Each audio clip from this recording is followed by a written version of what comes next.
मैं अपनी बात कहूं उपसभापति जी, उसके पहले मेरी एक पीड़ा है। जो बात अंत में हमारी सहयोगी कह रही थी, मैं उसको व्यक्त करना चाहता हूं सदन में। मैं उसको व्यक्त करना चाहता हूं सदन में। मैं बता रहा हूं, सुनिए, शांति से सुनिए। जॉन जी, आप बहुत बोलते हैं, अगर आप बोलेंगे तो आपस में बात नहीं। अच्छा, मैं ये कहना चाहता था, एक व्यक्तिगत पीड़ा है। राष्ट्रपति के अभिभाषण के बाद हमारे कुछ विपक्ष के वरिष्ठ नेता बाहर गए, प्रेस के सामने जो उन्होंने वक्तव्य दिए, उस समय व्यक्तिगत रूप से तो दुखी है हूं। मेरे अलावा मेरे ख्याल से देश के हर एक व्यक्ति उससे दुखी है। एक ऐसी टिप्पणी इस देश की प्रथम नागरिक के बारे में ये कहना कि पुअर लेडी, ये शोभा देता है। ये बहुत बहुत दुखद बात है। इस देश में पहली बार जनजाति समाज से आई एक नेत्री इस देश की राष्ट्रपति बनी, उससे पीड़ा हो रही है इन लोगों को। दूसरे नेता बोलते हैं कि भाषण बड़ा बोरिंग था, राष्ट्रपति का अभिभाषण बोरिंग था। मैं चाहता हूं हमारे वरिष्ठ नेता खड़गे जी यहां बैठे हुए हैं, वो अपने नेता को समझाएं कि राष्ट्रपति का अभिभाषण मनोरंजन के लिए नहीं होता है। वो बहुत एक संजीदा चीज है जिसको उनको समझना पड़ेगा। देश के भविष्य, ये एक दस्तावेज है जो देश के भविष्य और जो पिछले 1 साल में काम हुए हमारी सरकार ने किए, उसको बताया जाता है। ये मनोरंजन के लिए नहीं, इसमें चुटकुले नहीं होंगे कि उनका मनोरंजन किया जाए। इससे ये मेरी पीड़ा है। अभिभाषण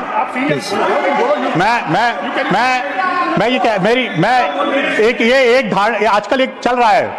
मैं तो सभापति जी के बारे में कई बातें कही गई हैं इस सदन में, सदन के बाहर। आजकल तो ये फैशन हो गया है, जो संवैधानिक पद पे लोग बैठे हैं उनके बारे में टिप्पणी करो।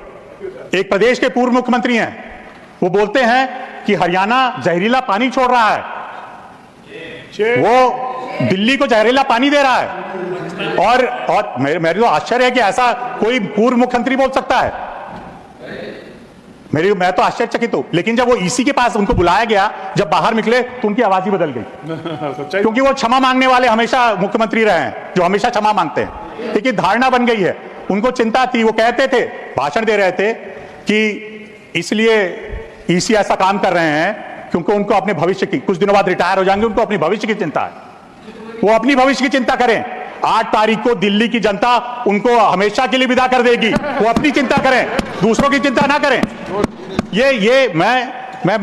इसलिए मैं हैरान हूं कि ऐसे ऐसे वक्तव्य दिए जा रहे हैं चुनाव के समय। हमारे साथी बोल रहे हैं ये विषय नहीं है, यही विषय है और कोई विषय नहीं है। राष्ट्रपति के अभिभाषण में देश का हर चीज व्यक्त की जा सकती है, यही तो है। अब दिल्ली की बात हो रही तो चिंता हो रही है इन लोगों को। इसलिए चिंता हो रही है कि दिल्ली से विदा हो रहे हैं आप। ये लोग जो दिल्ली ने देखा है पिछले 10 सालों में, उससे विदा हो रहे हैं तो इनको चिंता हो रही है। दिल्ली पे मैं बाद में आऊंगा, जरूर आऊंगा।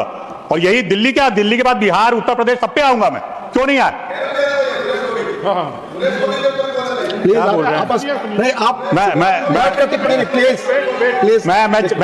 मैं जानता हूं कि इनको चिंता क्यों हो रही है।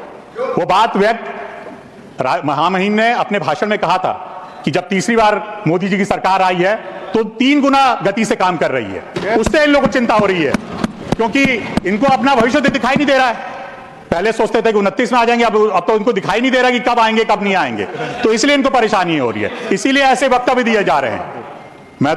मैं जो हमारे महामहिम ने अपने भाषण में बोला उसको बताना चाहता हूं।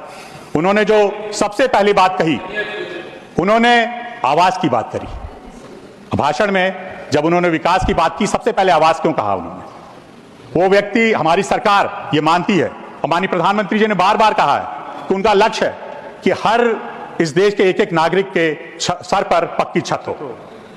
सबसे पहले उन्होंने अपने क्या कैबिनेट पास किया कि 3 करोड़ नए घर हम बनाएंगे। इसलिए क्योंकि वो जानते हैं कि पीड़ा क्या है आम नागरिक की। आज परिवार चाहता कि उसके सर पर पक्की छत हो, खाने को भोजन मिले। बार बार ये कहा जाता है कि आप लोग तो बार बार ये कहते हैं 80 करोड़ लोगों को राशन दिया जाता है। तो क्या ये 80 करोड़ लोग गरीब हैं? इन लोगों को इतना समझ में नहीं आता है कि सरकार का क्या दायित्व है, क्योंकि इन लोगों ने 65 साल में अपना सरकार का जो धर्म था वो तो निभाया नहीं।